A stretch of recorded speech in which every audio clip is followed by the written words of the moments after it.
अस्सलाम वालेकुम गाइस। जैसा कि मैंने जो जो प्रीवियस वीडियो है उसमें आपको बताया था कि जो सीलिंग है उसको कैसे इंस्टॉल करते हैं, थोड़ा सा मैंने आपको बताया। तो और भी बहुत चीज़ें हैं जो मतलब जब बंदा वीडियो बनाता है तो कुछ माइंड में नहीं रहती, 100% माइंड में नहीं रहती। जब बंदा काम करता है फिर माइंड में आती है, जब बंदा बताता है बहुत चीज़ें हैं जो मिसिंग हो जाती हैं। अच्छा, मुझे कुछ जो है ना दोस्त भी हैं, ठीक है मेरे, तो वो भी मुझसे पूछते हैं, कुछ और लोग भी मुझसे पूछते हैं कि जो पाकिस्तान का एक्सपीरियंस है, मतलब गल्फ़ कंट्री का जो एक्सपीरियंस है वो उसकी वैल्यू ज़्यादा क्यों है, जो पाकिस्तान का एक्सपीरियंस है उसकी वैल्यू ज़्यादा नहीं है, ये क्या रीज़न है। तो ये उन उन लोगों के लिए मैं वीडियो बना रहा हूँ जो मतलब जिनका एक्सपीरियंस गल्फ़ कंट्री का नहीं है, पाकिस्तान का एक्सपीरियंस है या इंडिया का एक्सपीरियंस है, ठीक है। तो इधर एक्सपीरियंस ही है, या फिर वो स्टूडेंट जिन्होंने अभी मतलब फ्रेश हैं, अभी अभी उनकी ग्रेजुएशन कंप्लीट हुई है, तो वो इधर आना चाहते हैं। तो उनके लिए मैं ये वीडियो बना रहा हूँ। अच्छा भाई, जो पाकिस्तान में जिनका एक्सपीरियंस है उन वो पूछते हैं कि उसकी गल्फ़ कंट्री में वैल्यू क्यों नहीं है, वो मतलब इतना काउंट क्यों नहीं करते। तो भाई उसमें कुछ रीज़न है वो क्यों काउंट काउंट नहीं करते हैं। इसका ये मतलब नहीं है कि उनको कुछ आता नहीं है, ऐसी कोई बात नहीं है। मतलब ये है कि अभी मैंने एक दो, अभी मैं छुट्टी गया हुआ था कुछ महीने पहले, तो मैंने उधर मतलब पाकिस्तान में काम होता हुआ देखा हुआ है। मतलब बहुत सी चीज़ें मिसिंग हैं जो इधर होती हैं उधर होती नहीं हैं, ठीक है। फॉर एग्ज़ाम्पल अगर अभी जो वेट एरिया हम जिसको बोल देते हैं, वाशरूम है, कुछ करते भी हैं लेकिन मोस्टली नहीं करते हैं। उधर वाटर प्रूफिंग आती है, वाटर प्रूफिंग का उधर कोई काम नहीं है, ठीक है। उसके बाद रूफ़ के ऊपर मेम्ब्रेन शीट आती है, उसका कोई काम नहीं है। उसके बाद आपको पता है कि पाकिस्तान में जो विला बनाते हैं, मतलब घर बनाते हैं, उसको द्वारों के ऊपर स्लैब आती है, इधर आती है कॉलम के ऊपर स्लैब। तो अभी इधर जो है ना स्लैब और जो वाल है उसमें जो है ना 10 से 20 mm का जो है डिस्टेंस रखते हैं, उसमें फायर फाइटिंग सिलिकॉन है वो भरते हैं। लेकिन पाकिस्तान में ये इशू मतलब ये काम का कोई तस्वर ही नहीं है। तो इस तरह मतलब बहुत से काम हैं जो मैं आपको बता सकता हूँ कि इधर होते हैं और उधर नहीं होते हैं, जिसकी वजह से मेरे ख्याल से, मैं अपने एक्सपीरियंस के हिसाब से बात कर रहा हूँ कि मेरे ख्याल से इसलिए जो है ना मैं और बिल्डिंग लाइन की बात कर रहा हूँ, बाकी का मुझे आइडिया नहीं है। मैं आप जिस फील्ड में हूँ मैं आपको उसका बता रहा हूँ कि ये रीज़न्स हैं। तो बहुत सी चीज़ें हैं मैं जो अभी आपको बता सकता हूँ, ठीक है, कि जो जो इधर होती हैं और पाकिस्तान में वो चीज़ें नहीं होती हैं, और जिसकी वजह से मेरे ख्याल से जो एक्सपीरियंस वो कौन नहीं होता। इसलिए जो उधर का एक्सपीरियंस होता है तो वो ऐसे तस्वर करते हैं जैसे फ्रेश है। तो बाकी इधर आप आते हैं, ठीक है। मैंने जब पहली जॉब स्टार्ट की थी चाइना स्टेट में as a site engineer job start की थी, तो मुझे उस टाइम कुछ भी नहीं था। मेरा जो मैनेजर था उसने मुझसे इंटरव्यू लिया, उसने मुझसे पूछा, जिस जिस तरह उसने मुझे पूछा मैंने उसको बताया, ठीक है।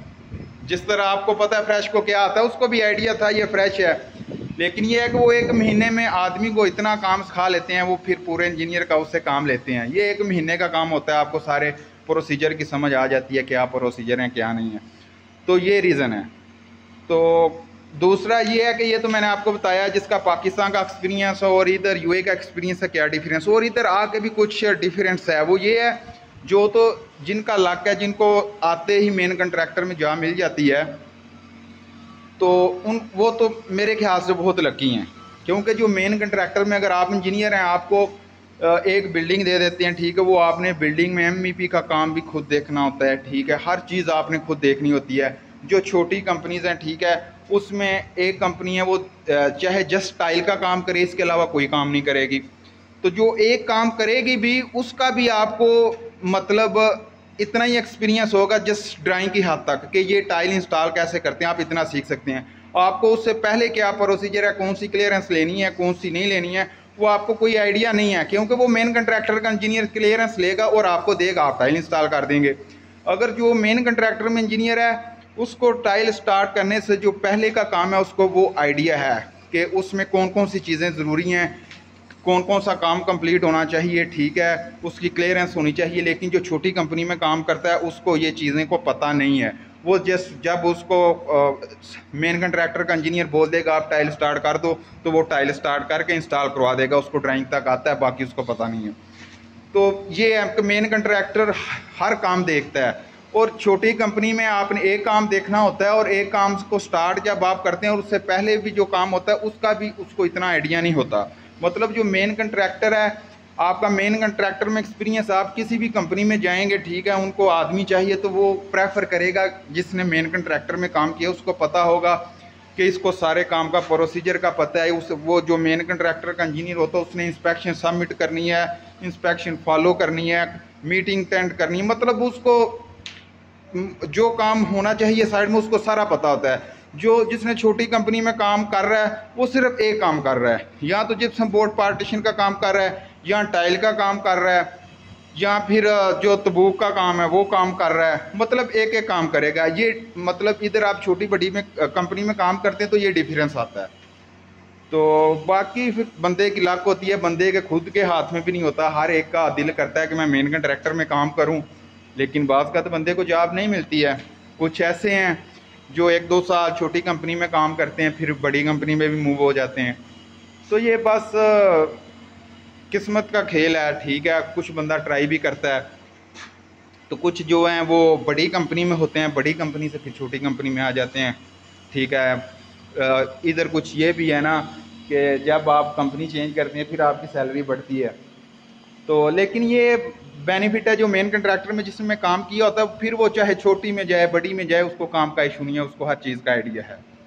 तो जिसने मेन कंट्रैक्टर में काम किया होता है फिर उसको ये टेंशन नहीं रहती कि उसको ये काम का नहीं पता। लेकिन जो छोटी कंपनी से बड़ी कंपनी में जाता है, मेन कंट्रैक्टर में जाता है, उसको फिर थोड़ा टाइम लगता है काम सीखने में, तो लेकिन सीख तो जाता है। हर बंदा काम करेगा तो उसको काम आएगा ना। तो भाई मेरे एक्सपीरियंस के मुताबिक तो ऐसा है। तो बाकी अगर आपको कुछ पूछना है तो कमेंट में इंशाल्लाह शेयर करें, तो मैं इंशाल्लाह जो है ना आपको लाजम बताने की कोशिश करूँगा। Okay, thank you guys.